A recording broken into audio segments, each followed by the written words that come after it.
Página 30, amados. É uma alegria, né, irmão? Uma alegria estar na presença de Deus. Coisa maravilhosa. Página 30, página 29, está estampado lá a martiologia, que é a matéria que nós vamos iniciar, um novo ciclo de estudo. E aí nós vamos, ao máximo, tentar focar no tema, tá? Que é pecado, né? Então, amartano, que é o verbo, né, na língua grega, que é traduzido por pecado. Então, tem outras palavras também que elas vão ser traduzidas por pecado, mas elas vêm em outras origens e tem foco diferente, mas tudo quer dizer que é pecado. O que é pecado de fato? Pecado é mais ou menos assim, errar o alvo. Pecado é tortuosidade, vem essas expressões em toda a Bíblia, desde o Antigo Testamento até o Novo Testamento. Aí vem com palavras no hebraico, por exemplo, como adíquia, avon. Avon é interessante, né? Porque tem uma marca aí aí fala, quem compra esse perfume está em pecado? Não, pecado para mim é aquele que não usa nada de perfume, é pecado. E aí ninguém aguenta, né, irmão? É isso. As pessoas que não usam pelo menos ainda que seja da Avon, não tem nada.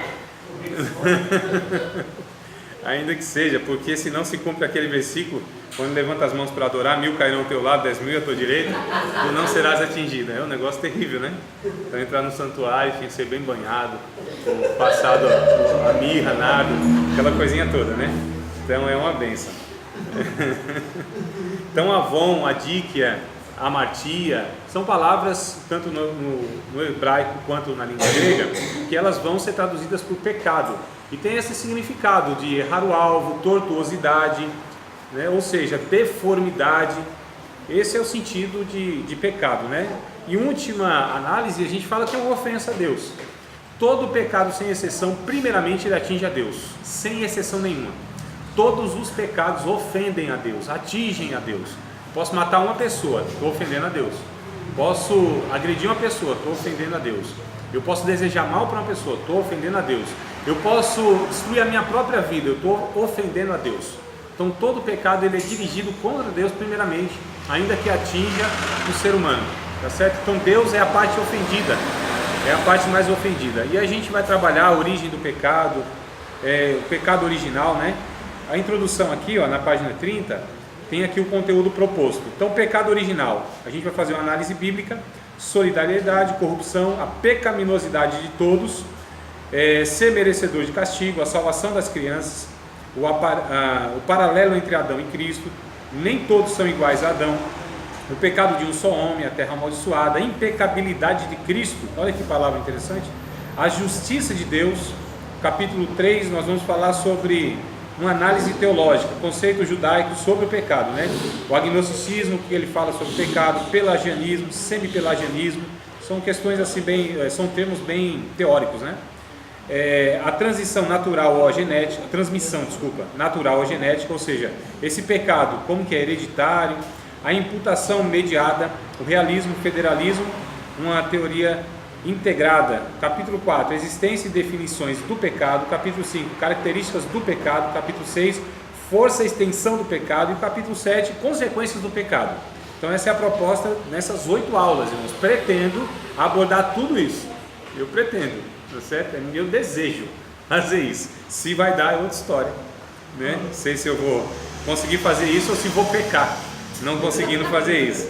Mas o pecado então é aquilo que nos distancia de Deus, tá certo? Tudo que nos distancia de Deus é pecado, e todo pecado de alguma maneira nos distancia de Deus. A gente vai falar também se existe distinção entre pecados e pecados. Existe o tal de pecadinho, pecadão, né? Será que tem?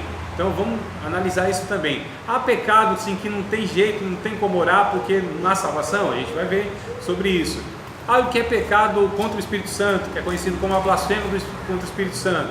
Possivelmente nós também vamos entrar nesse ponto aí, possivelmente, tá bom?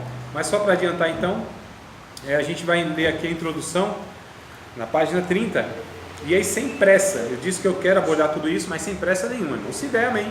Se não der, vocês têm o conteúdo, vocês têm o livro na mão, vocês devem lê-lo, tá certo? Amados, 19 páginas é o que vocês têm aqui para essa matéria. 19 páginas, dividido por 8 aulas. 19, 8, vai 1, vem 2 e tal. Quantas páginas deu? 2 e alguma coisa. 2. Então 2 páginas e meia aproximadamente. Cada semana ler 2 páginas e meia. Isso é tarefa de casa? Isso é coisa fácil demais. Então, por favor, amados, leiam em nome de Jesus 2 páginas e meia, tá bom? Como vocês deveriam já ter lido essas 2 páginas e meia, talvez não leram, então para a próxima semana vocês têm que ler 5 páginas, que também é um negócio assim muito tranquilo, não é, irmão? Não é, sinceramente, eu estou exigindo muito de vocês, assim, coisa pesada, que vocês vão suar o cérebro, por exemplo. Não, tranquilo, né? Então, meus amados, quem vai ler em nome de Jesus, levante sua mão. O que é que os irmãos não... Lê as páginas, vocês eu sei que vão ler. Leu? Que coisa boa. Aleluia. Eu já li, mas eu achei muito complicado. Então vamos pegar essas partes que a irmã achou complicada e a irmã fala, ó, é isso aqui que eu não entendi. À medida que vocês forem lendo, inclusive pode usar o WhatsApp justamente para isso, ou no privado ou no grupo, né? Então, mas a preferência que eu dou é o seguinte, para que seja discutido aquilo que a gente está abordando, que aí o que acontece? A gente coloca mais informações. Por exemplo, eu pretendo aqui pelo menos essas 2 páginas falar hoje, a 30, a 31, talvez um pedaço da 32, talvez, né? Talvez, que é uma aula introdutória. Então isso aqui que a gente está lendo, que vocês leram ou ainda vão ler, aí sim, aqui aproveite a semana e o WhatsApp para falar, ó, professor, lá na página 30, aquele ponto se abordou, mas com essa dúvida, o texto assim, assado. Então usem, irmãos, que essa é a proposta e esse é um dos motivos de nós termos esse grupo de WhatsApp, tá bom? Não é só para mandar aquelas figurinhas com ursinho, coração e bom dia. Isso para mim, na verdade, é aqueles que são saudosos do Orkut, que fica mandando esses negócios, não é? Lembra aí, ó, alguns nem sabem o que é Orkut. Sabe? Mas o Orkut só podia mandar isso, né? Só fotinha, aqueles negócios brilhantes e tal. Então fica com saudade do Orkut, fica mandando essas coisas, tá bom? Então aproveitem para a gente ter essa ferramenta pedagógica, para que a gente possa ter mais aproveitamento na aula. Tudo bem, amados? Então vamos lá. O ensino bíblico a respeito do pecado apresenta nitidamente dupla face. A depravação abissal da humanidade, né? Essa depravação monstruosa, e a sobrepujante glória de Deus. A sombra do pecado está sobre cada aspecto da existência humana. Fora de nós, o pecado é um inimigo que seduz. Por dentro, compele-nos ao mal, como parte da nossa natureza caída. Nesta vida, o pecado é intimamente conhecido, ainda que permaneça estranho e misterioso. Promete a liberdade, mas escraviza, produzindo desejos que não podem ser satisfeitos. Ou seja, o pecado é enganoso, tá? Quanto mais nos debatemos para escapar ao seu domínio, tanto mais inexplicavelmente nos enlaça, nos enreda, né? Compreender o pecado nos ajuda no conhecimento de Deus. Porém, o pecado distorce até mesmo o nosso conhecimento do próprio eu. Mas se a luz da iluminação divina consegue penetrar essas trevas, e não somente as trevas, mas também a própria luz, então poderão ser melhor analisadas. 1 João, já vamos para o texto bíblico, primeira carta de João, capítulo de número 1. Nós já vamos aqui então pegar os textos bíblicos para ver o que ele fala a respeito dessa questão aí da luz, das trevas. Até me lembrei de outro versículo agora, coisa boa, né? A gente vai falando da Bíblia e vai vindo outros textos correlacionados. E quem faz isso é o Espírito Santo, viu, irmãos? Eu tenho a convicção disso. É o Espírito Santo. Tem partes da aula que nem o professor sabe. Né? Tem. 1 João capítulo 1, verso número 5 e 7. É só para a gente saber que Deus ele conduz, né? Ele é o interessado naqueles que se reúnem em torno da sua palavra. É Ele que vem agindo nos nossos corações e nos instruindo. Eu acho tão interessante isso, eu acho lindo isso. Isso me humilha. 1 João capítulo 1, versos 5 ao 7. Por favor, quem pode ler, leia. Esta é a mensagem que dele ouvimos e transmitimos a vocês. Deus é a luz, nele não há treva alguma. O 5 ao 7? 5, 6, 7? É. Se afirmarmos que temos comunhão com Ele, mas andamos nas trevas, mentimos e não praticamos a verdade. Se porém andarmos na luz, como Ele está na luz, temos comunhão uns com os outros, e o sangue de Jesus, seu Filho, nos purifica de todo pecado. Então, o pecado, irmãos, ele cega todos nós. O que é cegado em nós? Eu não estou falando de visão, eu estou falando de entendimento. Isso quem vai dizer é o próprio apóstolo Paulo, na segunda carta dele aos Coríntios, capítulo de número 4, versículo de número 4, se não me falha a memória. Então, 2 aos Coríntios 4 e 4. Vamos lá abrir o texto? A respeito do entendimento obscurecido. 2 aos Coríntios, capítulo de número 4. Eu acho que é o verso 4, tá? Me veio na memória agora. Deus, desse século, né?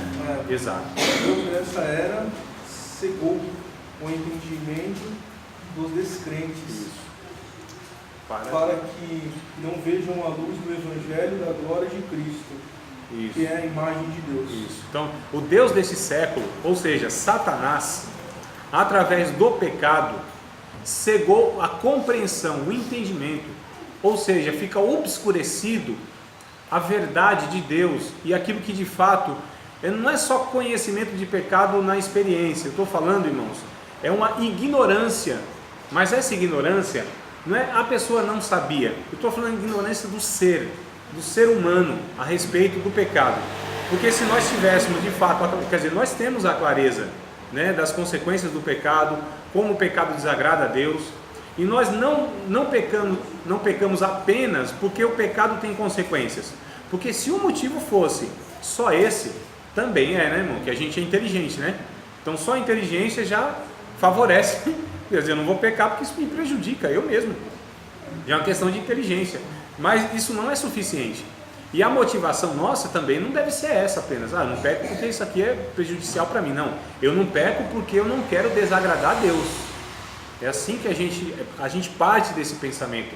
Eu não quero desagradar a Deus. Tem duas frases que eu acho muito interessantes, dois pensamentos, melhor dizendo, em duas frases. A primeira é assim: o que eu posso fazer nesta vida, o que eu posso aproveitar desta vida sem desagradar a Deus? Olha, não é um pensamento interessante? O que eu posso aproveitar desta vida sem desagradar a Deus? O que tem aí no mundão pra gente? Porque tem muita coisa lícita, tem muita coisa que a gente pode aproveitar, não é? Coisas boas, inclusive. Esse não parece ser um pensamento piedoso? Não parece? Agora eu vou mostrar um outro pensamento que é bem parecido. Bem parecido. O que eu posso renunciar desta vida para agradar a Deus? Não mudei, irmão, que a tônica do negócio? Sim. Perceberam? Então muitas vezes não é essa questão assim, o que eu posso aproveitar, o que eu posso fazer. Porque tem irmãos que eles andam assim, eles querem saber onde é o limite do pecado, para ele andar ali. Né? Até onde eu posso ir? Mais ou menos, né? Até onde eu posso ir? Onde é o limite do pecado que eu quero andar na beira, na beirinha, né, irmão?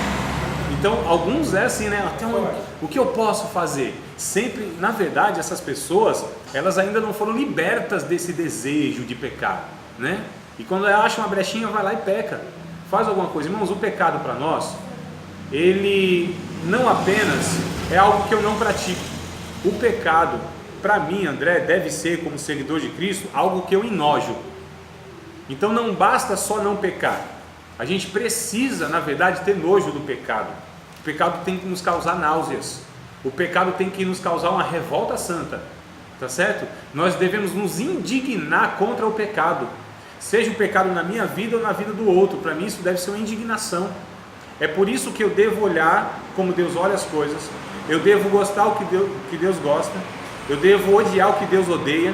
E eu devo ter o mesmo sentimento que Deus tem diante dessas coisas. Vocês percebem? Por quê? Porque o Espírito que agora habita em nós é um Espírito chamado de santificação. O Espírito Santo, então, ele tem a função principal de fazer o quê? Santificar, o adjetivo. O Espírito que santifica, né? O Espírito Santo. Então, se o Espírito me santifica, a santificação vai me afastando de toda a aparência do mal, toda a aparência, até aquilo que tem uma aparênciazinha de pecado, eu me afasto. Vejo o pecado, passo de largo, como diz o texto bíblico, tá certo? Então o pecado para nós é algo assim que enoja, é algo que deve nos causar, de fato, uma indignação muito grande. O pecado para nós deve ser, quando Deus, em Jesus, né, quando Jesus, ele viu talvez a consequência máxima do pecado nessa existência, ele se indignou. E o que foi? Em João capítulo 11, quando ele viu Lázaro, porque o resultado último nesta vida, estou falando nem de eternidade, o resultado último do pecado aqui nessa existência é a morte, tá certo? A gente vai ver esse texto daqui a pouco em Romanos, é a morte. Então quando Jesus viu todo mundo pranteando, chorando por causa de Lázaro, que era uma pessoa querida, inclusive querida por Jesus, a Bíblia diz que Jesus se comove no seu espírito, nas suas entranhas, não é? Ele fica indignado. Jesus, ele chora, irmãos. Olha Deus chorando por conta da consequência que teve o pecado diante da sua criatura, das suas criaturas, ou dos seus filhos, ou dos seres humanos. Vocês percebem aqui como é grave esse negócio do pecado? E o pecado é algo que a gente não brinca. O pecado a gente não subestima ele, né? A gente não menospreza o poder e o efeito do pecado, porque na verdade muitas vezes, e talvez seja o motivo maior das pessoas pecarem, porque ele não vem o resultado na hora, né? O pecado é pequei e morri, não é? Se fosse, acho que ninguém pecaria mesmo, porque ia morrer depois. Então vou tirar essa consequência da morte, mas as consequências mesmo, ela não vem na hora. Vamos ver um texto lá em Eclesiastes, um texto em Eclesiastes, que diz a respeito dessa predisposição dos homens pecarem, que foi um engano que Satanás plantou lá para o primeiro casal, que também a gente vai ver um pouquinho mais para frente, mas já vou adiantar. Eclesiastes, eu acho que é o capítulo de número 8, né? Deixa eu ver aqui. Capítulo 8, é isso aí mesmo, capítulo 8, verso 11. Capítulo 8, versículo 11. Olha que coisa interessante, irmãos, que vai falar esse texto. Visto, capítulo 8 de Eclesiastes, verso 11. Visto como se não executa logo o juízo sobre a má obra, por isso o coração dos filhos dos homens está inteiramente disposto para praticar o mal. Ou seja, não vem a execução do juízo, não vem o pecado logo após, não vem a consequência do pecado logo após o ato. E é por isso que o texto vai dizer que as pessoas assim pecam. Por que esses políticos aí roubam? Pela sensação de impunidade, né? Por que as pessoas fazem o que é errado? Pela sensação que nunca vão ser apanhadas. Porque se elas tivessem a convicção, dificilmente fariam. Fica mais corajoso, né? Sim, claro. Te dá mais ânimo para pecar, né? Porque não vão me pegar. É algo que mais não tem jeito, irmãos. O pecado, ele rastreia, né? O pecado não falha. O GPS do pecado é algo assim impressionante. Ele vai rastreando a vida toda, irmão. Chega uma hora que ele abocanha. Chega uma hora que ele engole. Olha que coisa interessante. Quando Caim mata o seu irmão Abel, a recomendação de Deus para Caim foi o seguinte: olha, o pecado está à porta. O pecado está à porta. Só que é o seguinte, você tem uma chance de renunciá-lo, né? Foi isso que o texto disse. Está espreita a porta te observando. Você tem a condição de não passar por aquela porta. Só que ele decidiu passar. E aí veio a consequência inevitável, como virá em todos nós a consequência do pecado. Uma coisa interessante, irmãos, que Deus perdoa pecado, mas não tira a consequência deles, via de regra. Quantos de nós sofremos até hoje por uma vida antes de Cristo no pecado? Deus perdoou, vai para o céu, está tudo certo. Está tudo quitado lá pelo sangue de Jesus. Mas e as consequências? Deus disse, ó, não tiro. Só para você saber que de fato o pecado, ele gera isso, morte. De vez em quando Deus vai lá e interrompe esse processo, né? Ele vai lá, opera um milagre, porque ele tem ainda uma obra a fazer na nossa vida de alguma maneira. Então eu preciso desse pecador aqui para... Vou salvar ele, mas eu preciso manter ele vivo aqui, para que também eu faça uma obra não só nele, mas através dele. Né, irmão? Porque assim seria mais fácil para Deus, quando alguém levantasse a mãozinha assim no culto, eu aceito Jesus, e depois ele já caía duro e ia para o céu, porque estava salvo. Não ia dar trabalho nenhum para pastor, para a igreja, para a família, para Deus, não era. Ninguém aceitar também. Não, mas já estava resolvido, né? Então podia até dar para os diáconos 38 do cano longo, porque aceitou Jesus, já não deixa passar na porta da igreja, vai para o céu, ué. Estou brincando, irmão, isso é brincadeira, tá bom?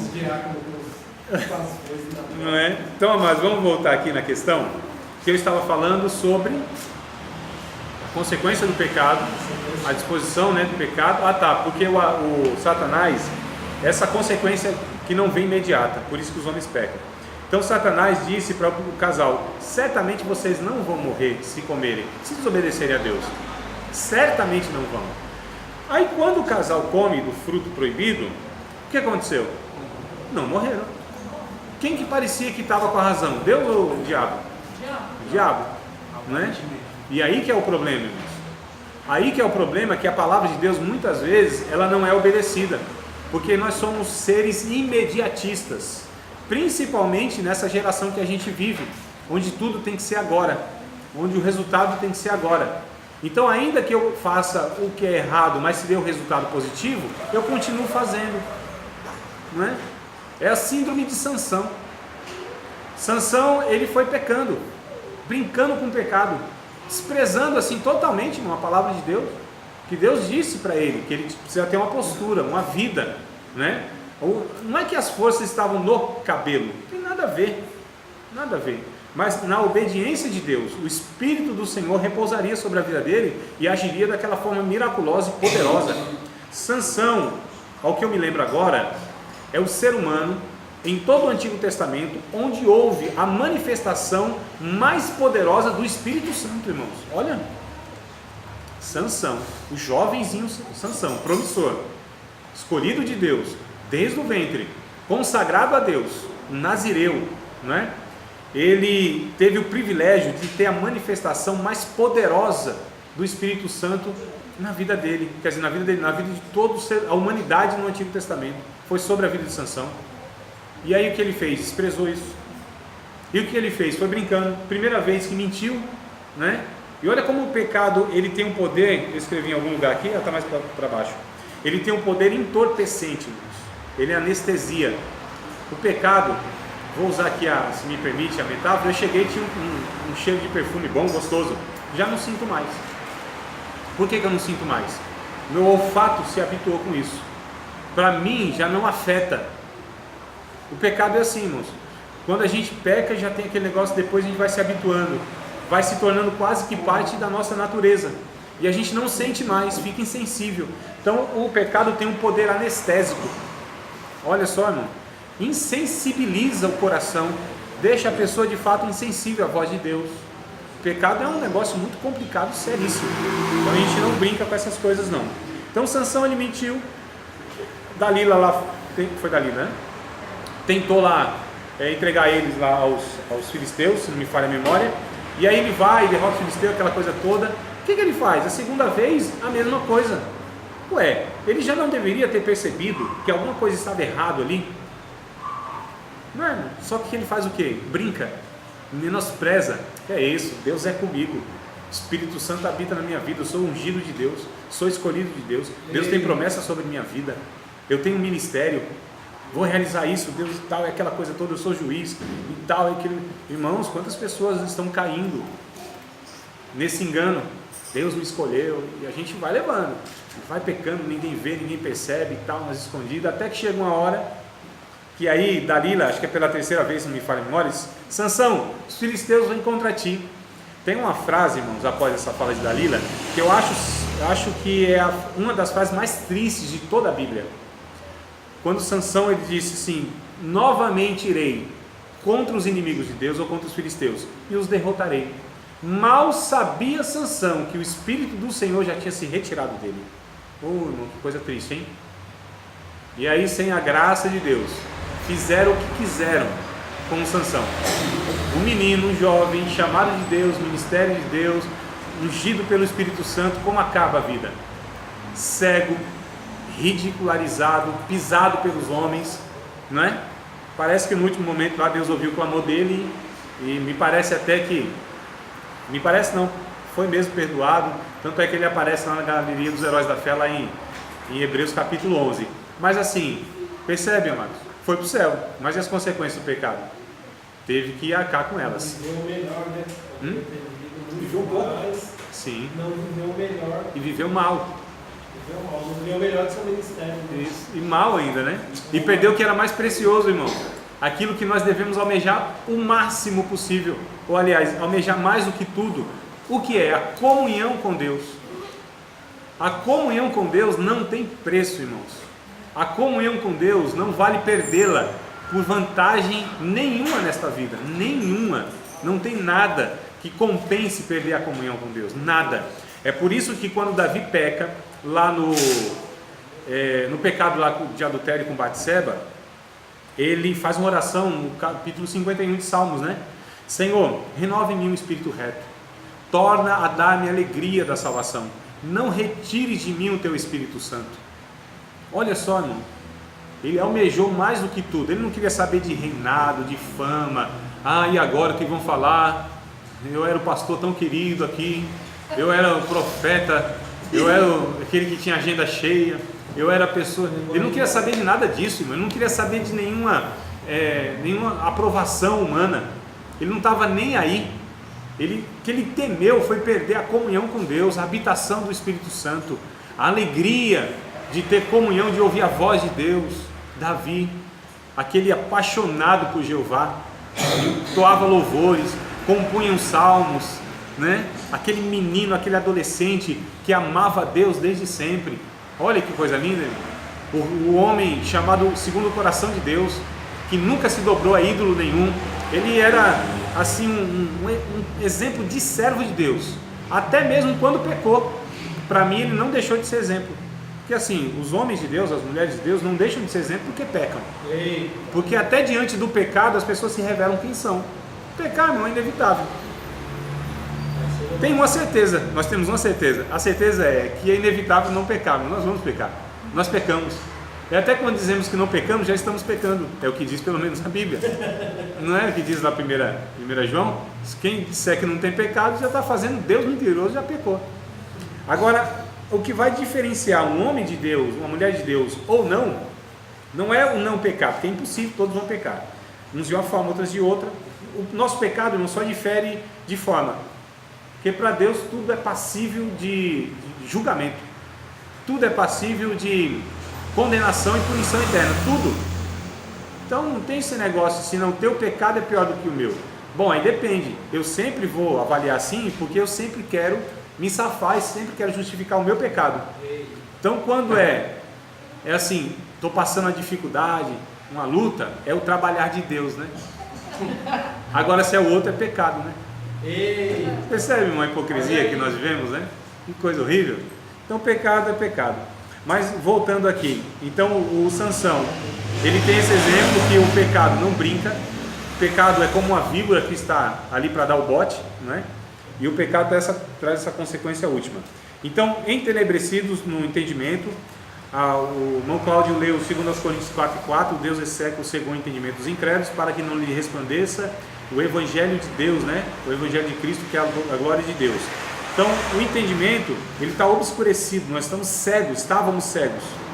A luz do Evangelho vem e nos ilumina a respeito da nossa condição diante de Deus, que era de pecado, de condenação. Quando a gente se deparou então com essa realidade, e aí nós enxergamos a nossa realidade, aí começou a nossa salvação, no reconhecimento do pecado. Vamos ler um texto em João, Evangelho, agora Evangelho, não carta, capítulo 3, verso de número 19, 20 e 21. O pecado, irmãos, precisa ser reconhecido. Não tem como, impossível, tratar pecado na vida da pessoa que não reconhece. Impossível, não tem como. Tá certo?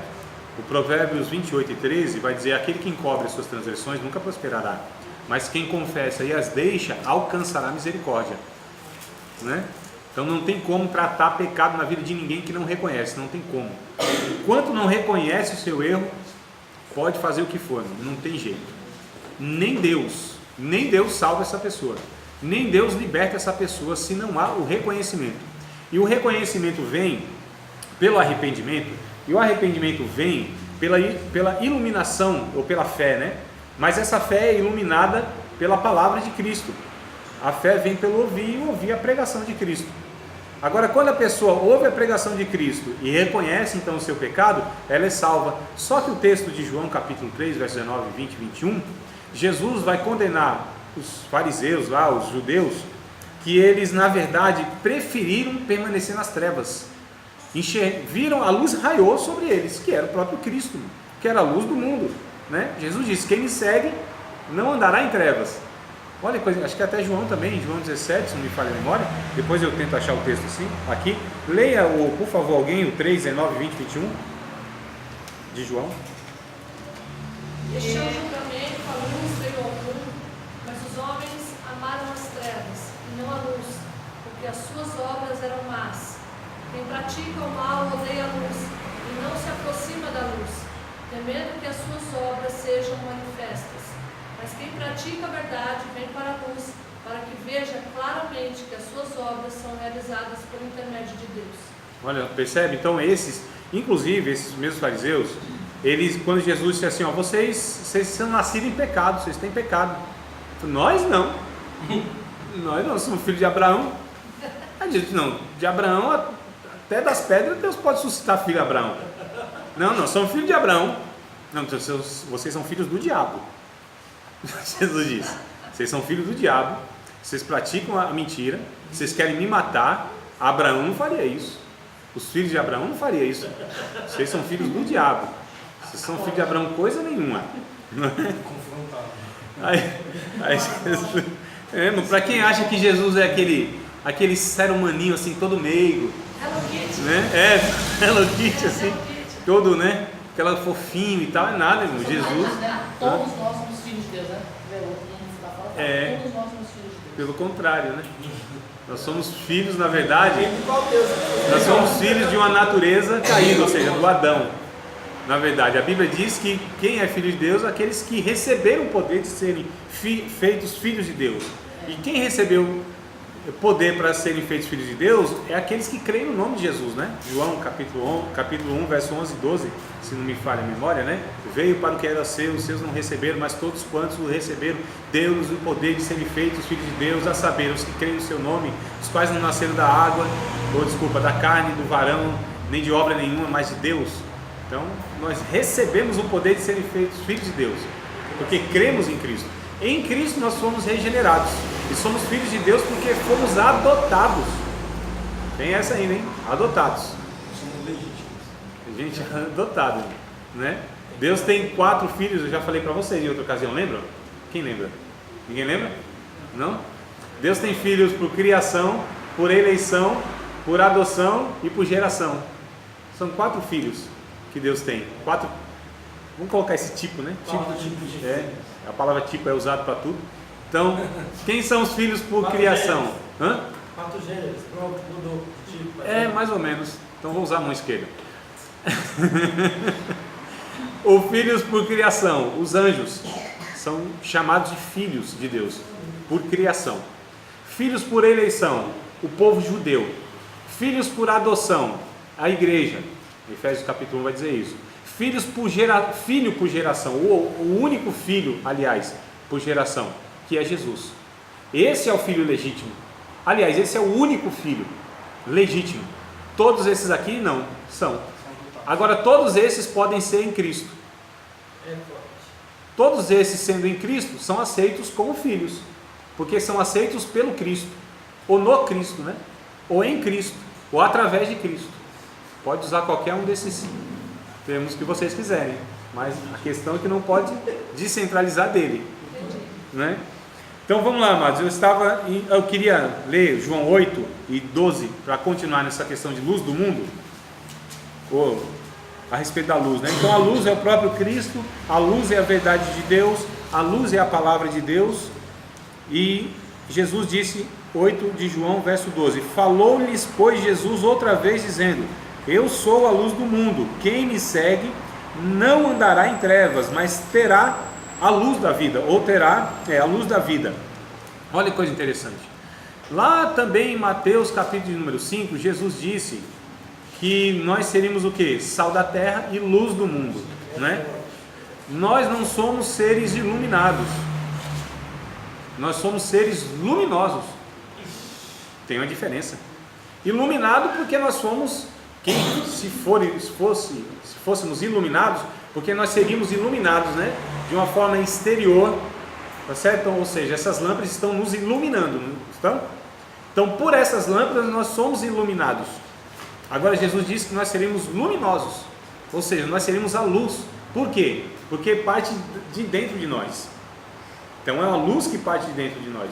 Nós somos seres luminosos. Nós somos a própria luz no meio dessas trevas, ou deveríamos ser pelo menos, né? Em tese. Tá certo? Então, sobre a luz, sobre as trevas e sobre o próprio Jesus que ilumina. Então, através da palavra de Deus. O que diz o Salmo 119, verso 105? É bem conhecido isso. Eu dou um pedaço de bolo no intervalo para quem acertar. Tem um bolo ali que eu vi. Eu sirvo. Lâmpada para os meus pés é a tua palavra e luz para os meus caminhos. Lâmpada para os meus pés é a tua palavra, Senhor, né? Luz para o meu caminho é o teu amor. Eu não continuo cantando, senão o povo treme de nervoso, não é de poder não. Então vamos lá. Continuando lendo aqui, irmã Débora, bora. Percebe-se a importância. Vocês acharam aí? Na página 30, né? No segundo parágrafo já. Achou? Achou? Percebe-se a importância prática do estudo do pecado na sua gravidade. O pecado é contra Deus. Afeta a totalidade da criação, inclusive a humanidade. Olha só, afeta a totalidade da criação. Não está falando só do ser humano, hein? A gente vai ver isso daqui a pouco. Toda a criação foi afetada pelo pecado. E aí, inclusive, eu quero ler até com vocês Romanos 5, capítulo 5, verso 12. Até mesmo o menor dos pecados pode provocar o juízo eterno. Romanos 5, 12. Então, o pecado afetou toda a criação, todo o cosmos. Por que o pecado, já que ele é tão devastador assim, é uma pergunta, viu? É uma pergunta que eu estou fazendo. Por que o pecado, já que ele é tão devastador assim, por que ele não assim, acabou com tudo? Não acabou. Acabou com a Terra, acabou com o planeta, acabou com a galáxia, acabou com os planetas, com tudo. Por quê? Porque o pecado teria esse poder. Teria. Porque Deus criou tudo santo, bom e perfeito e harmonioso. Tudo. Tudo. Não tinha nada. Irmãos, era um negócio fenomenal. O homem, ele plantava e a terra dava assim a produção de uma forma poderosa. Não tinha dificuldade nenhuma. O ser humano não tinha enfermidade nenhuma. Limitação física nenhuma. Sem dificuldade de raciocínio, de inteligência. Pelo contrário, o Adão, né, o homem ou o casal, eles eram assim, eles usavam 100% da capacidade do seu pensamento, do cérebro mesmo, inteligência. Dizem que os maiores pensadores do mundo, a gente está pegando Einstein, o Alexandre Grande lá, esses homens, né, fizeram história, esses Copérnico, Galileu Galilei, cientistas, eruditos, filósofos, Platão, Aristóteles, esses homens que a gente considera assim os homens acima da média, né? Para usar o termo do outro cantor lá, acima da média, esses homens assim extraordinários, eles usaram 15% da capacidade do seu cérebro, 15%.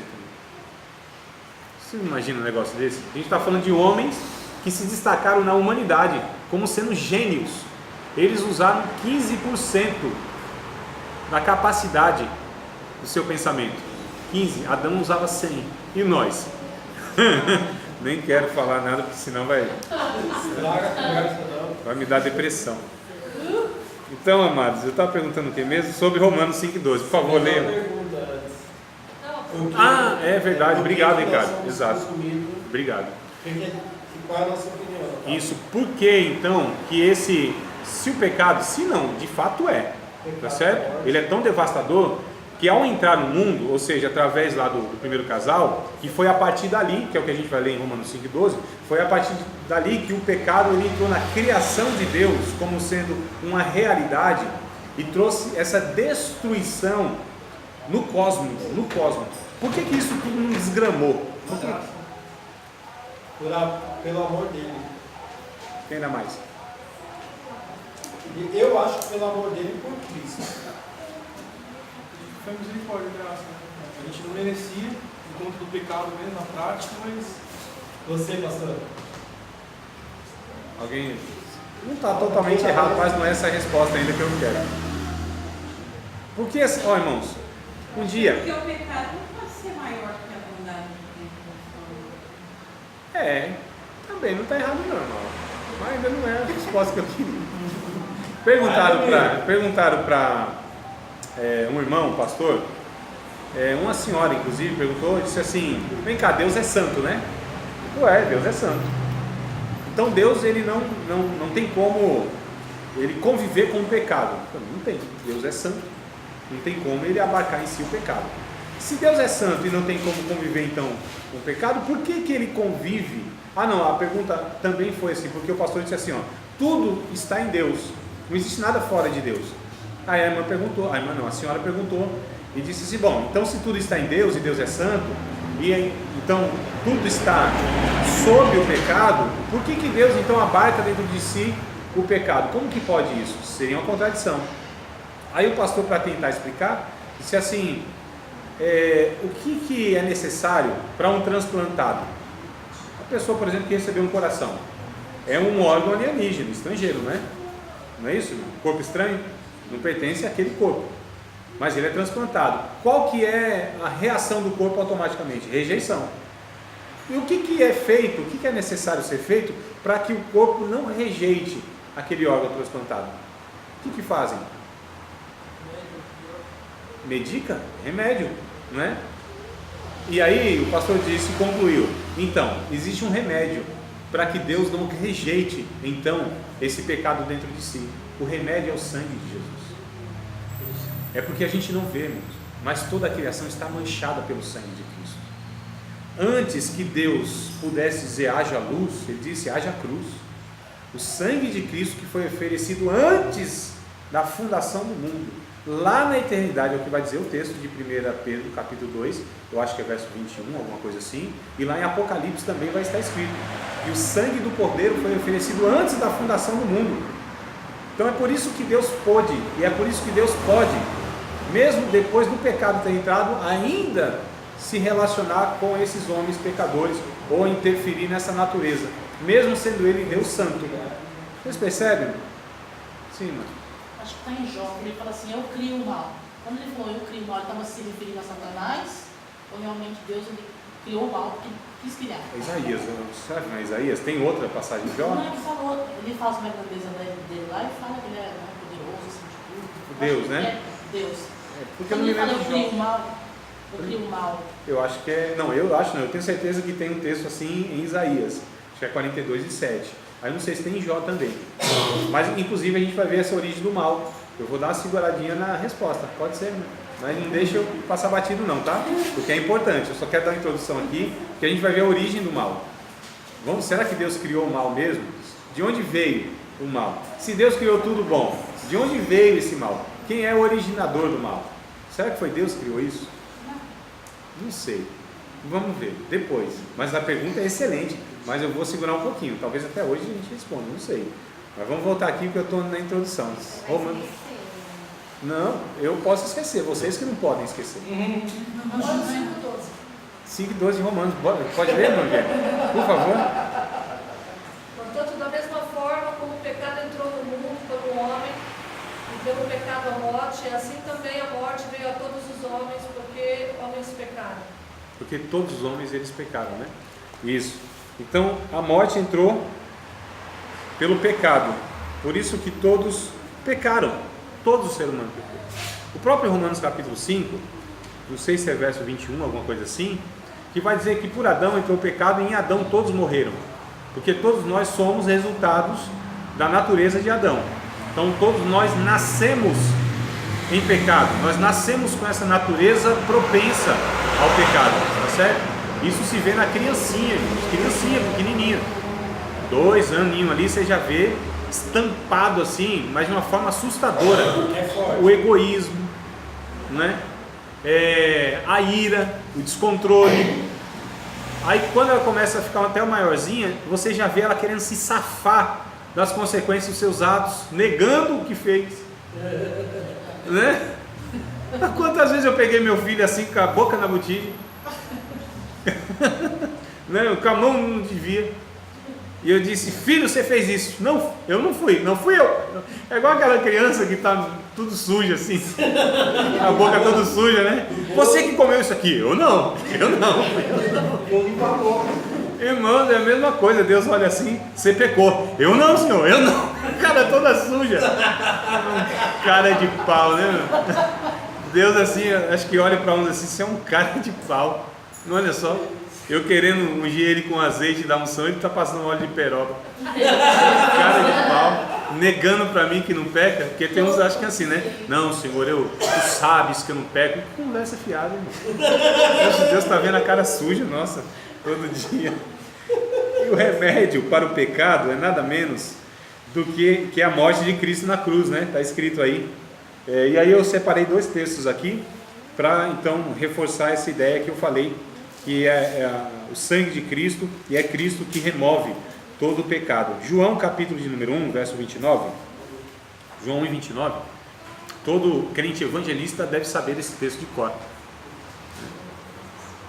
Aquela frase que João Batista disse, quando Jesus foi passando: eis aí o Cordeiro de Deus, que tira o pecado do mundo, que remove o pecado do mundo. Então olha só, Jesus é aquele que remove, né?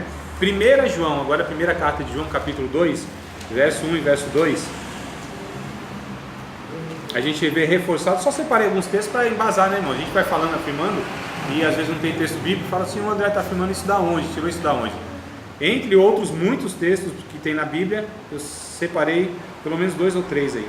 Então 1 João capítulo 2, verso 1 e 2 vai dizer: filhinhos, não pequeis, mas se pecar, mais nada, com certeza, quando a gente pecar, nós teremos um advogado diante de Deus, que é Cristo. Não é isso que diz o verso 2, que eu acho muito interessante? Ele é a propiciação pelos nossos pecados, e não somente pelos nossos, mas também pelos pecados de todo mundo. Nós vamos rever esses textos quando a gente estudar soteriologia, que é a doutrina da salvação, que é inevitável. São doutrinas que elas são ligadas uma à outra, né? A gente fala de pecado, tem que falar de salvação. É que a ênfase agora não é salvação, então a gente está abordando, inclusive vai abordar os mesmos textos, mas com enfoque diferente. Algumas coisas daquele curso que você deu de salvação está batendo, está relacionado. Porque não tem como fugir, né? A Bíblia, ela quando traz alguns temas, outros temas estão interligados. Então, por exemplo, a gente falar de pecado, mas não falar de salvação. Falar de salvação, mas não falar de Cristo. Falar de Cristo, mas não falar sobre expiação. Não tem como. Eles são interligados. Então, o que é a teologia? É um estudo organizado, sistematizado, onde a gente divide os temas, separa, mas tudo é uma coisa só, na verdade. A gente só organiza, separa para a gente ver cada ponto, sim, até para diferenciar, né? Mas está tudo no bolo só, né? É tudo no bolão só, e a gente só vai fatiando ele, os que a gente vai selecionando.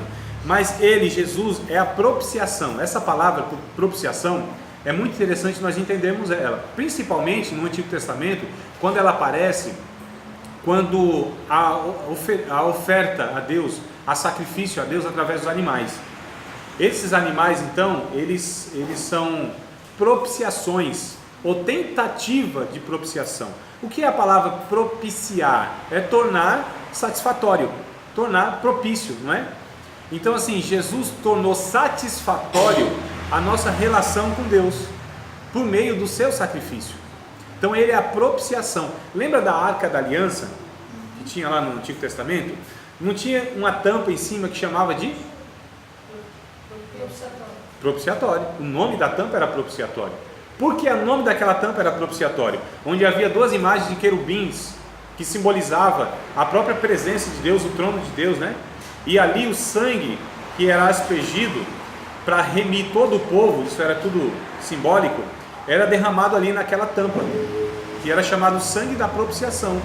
Então no propiciatório o sangue era derramado para satisfazer. Anualmente isso era feito. Quando o sumo sacerdote, uma vez por ano, entrava lá no Santo dos Santos, onde só ele podia entrar, e aí tinha, porque ali simbolizava a própria presença de Deus, e o povo, irmãos, imagine a cena que de fato era assim, não estou inventando nem exagerando nada. Toda a nação, quase 2 milhões de pessoas assim, em volta daquela cerimônia, né? Uma vez por ano. Eles não conseguiam enxergar porque era muito alto as tendas. Era, acho que questão de 3 metros e poucos, não me falha a memória, ou até mais um pouco. e eles não conseguiam enxergar lá dentro. Só que assim, eles sabiam que estavam sendo oferecido aquele sacrifício, então toda a nação ficava apreensiva, olhando inclusive para o alto, porque havia uma nuvem, né, que apelidaram de nuvem Shekinah. Não tem esse termo na Bíblia, tá, irmão? Mas colocaram esse termo aí, a nuvem Shekinah, né? Então essa nuvem que simbolizava a própria presença de Deus, o povo ficava olhando para essa nuvem. E quando o sumo sacerdote entrava no santuário, carregando simbolicamente, carregando todo o pecado da nação, do povo de Deus, ele então derramava aquele sangue lá no propiciatório.